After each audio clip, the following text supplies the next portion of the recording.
ঘৰৰ পৰা ওলালোঁ বাইকখন লৈ। এতিয়া লাহে লাহে ক'ত যাওঁ নাযাওঁ বৰ্তমানলৈকে ছাৰপ্ৰাইজ পেকেজ হৈ আছে। লাহে লাহে জনাই আছোঁ, বেছি দূৰ নহয়, আমাৰ স্থানীয় এটা ঠাইতে ঘূৰি আছোঁ। হেলমেট চেলমেট সেইকাৰণে একো লোৱা নাই।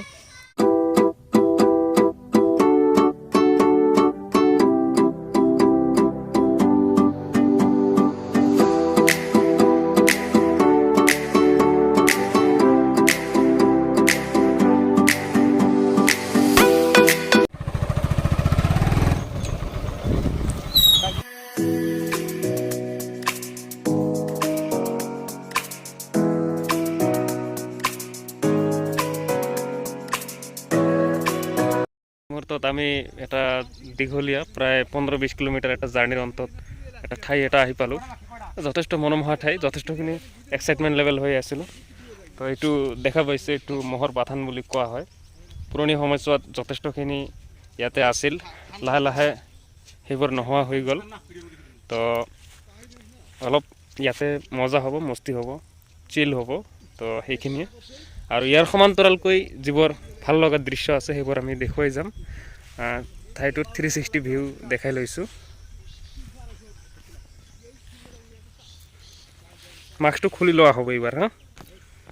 বাথান এটাৰ ভিতৰত সাধাৰণতে বস্তুবোৰ কেনেকুৱা হয়, এইবোৰ আমাৰ ট্ৰেডিশ্যনেল যিটো আমাৰ বেৰ বুলি কোৱা হয় তেনেকুৱা ধৰণে দিয়া আছে।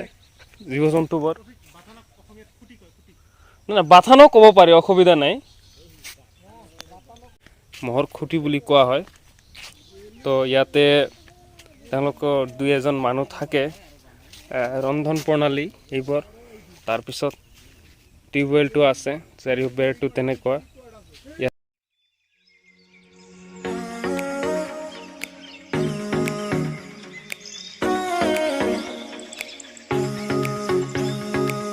পিছত এওঁলোকৰ বাথানৰ ভিতৰৰ ঘৰটোৰ অৱস্থা কেনেকুৱা বা সাধাৰণতে কেনেকুৱাকৈ থাকে, ক'ব গ'লে জংঘলৰ ভিতৰত।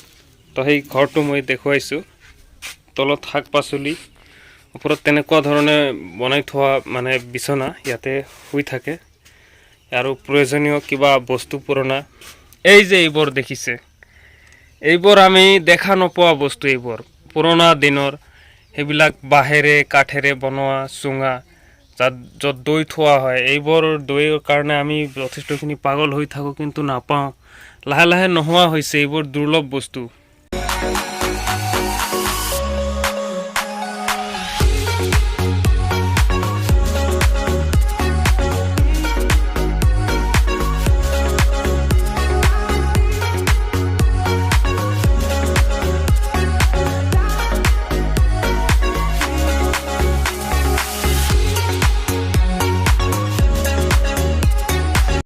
এই মুহূৰ্তত ইয়াতে কিছু চিল হৈ আছে, মই দেখুওৱা নাই। ইয়াতে নদীৰ পাৰ আমি আহি পাইছোঁ। এই নদীটো আমাৰ বেকীলৈকে কানেকশ্যন হৈছে। বৰ্তমান চেহেৰাটো ঠিক থকা নাই, বহুত জংঘলে মঙলে বহুত সময় ধৰি ঘূৰি আছোঁ। চিল চলি আছে, এখেতসকলে গান চান গাই আছে, যথেষ্টখিনি মজা কৰি আছে। তো ইয়াৰে কিছু পাৰ্ট মই তেনেকুৱাকৈ আপোনালোকৰ আগত দাঙি ধৰিবলৈ চেষ্টা কৰিম। ইয়াৰে যিটো ড্ৰেগন খেতিডৰাৰ যিটো দৃশ্য, সেইটো আমি অতি ওচৰৰ পৰা দেখুৱাবলৈ লৈছোঁ। ইয়াতে ভালেখিনি ড্ৰেগন ৰৈছে, মূল্যৱান এটি খেতি। তো আশা কৰোঁ সকলোৱে এইটোৰ পৰা উৎসাহিত হ'ব আৰু এইবোৰ ড্ৰেগন খেতি কৰাৰ কাৰণে আগবাঢ়ি আহিব। কেইটা ওলাই গৈছে, যথেষ্টখিনি চতুৰ এই মহ কেইটা।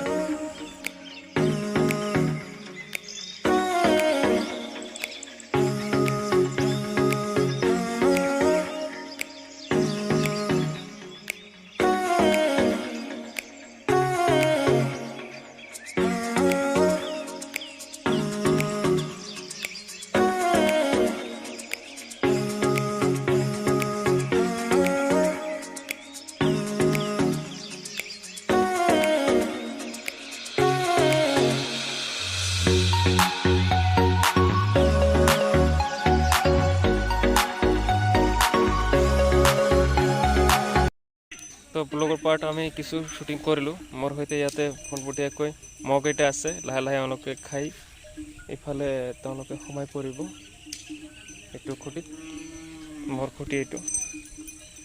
খুব ভাল লাগিছে প্ৰত্যেকটো মহৰে কলত যেটো খাটি দিয়া হয় এটা মনোৰম এটা দৃশ্য হৈ আছে শব্দটোৰ সৈতে তো এতিয়া সেইবোৰ বিলুপ্তপ্ৰায় দৃশ্য আমাৰ সকলোৰে সেইবোৰ দৃশ্য সকলোৱে চাই থাকক আপোনালোকে আহক এই ঠাইখিনি এক্সপ্ল'ৰ কৰক অসমৰ বুকুত তেনেকুৱাকৈ বহুতো মহৰ খুঁটি আছিল এনেকুৱা ভিতৰুৱা অঞ্চলবোৰত ই লাহে লাহে নোহোৱা হৈ যাবলৈ ধৰিছে তো আমি এইবোৰ এক্সপ্ল'ৰ কৰিব লাগিব মানুহখিনি আমাৰ সাধাৰণ জনজীৱন কেনেকুৱা আছিল কি ধৰণে আছিল সেইবিলাক আমি নৱপ্ৰজন্মক বুজাৰ প্ৰয়োজন আছে তো সেইটোৱে এতিয়া কোৱা হয় যেটো চাহ কি চুস্কি এইটো হ'ব ইয়াতে আমাৰ পৰম্পৰাগত পদ্ধতিত চাহ বনি আছে অৰ্থাৎ হৈ আছে অলপ পিছত ইয়াক খোৱা হ'ব খোৱাৰ কাৰণে এতিয়া আমাৰ এই পাব্লিকসকল তথা নোখোৱাসকল ৰেডি হৈ আছে খাম বুলি ভাবি আছে আছে এখেতে সকলোৱে খাব চাহবোৰ এতিয়া আমাৰ বাঁহৰ চুঙাত থোৱা হৈছে এনেকুৱাকৈ বস্তুবোৰ এতিয়া ব্যৱহাৰ কৰা হয় অমলেটিং চলি আছে অমলেটিং চলি আছে ইয়াতে এইটো পিঁয়াজ একো দিয়া হোৱা নাই জাষ্ট নিমখ দিয়া হৈছে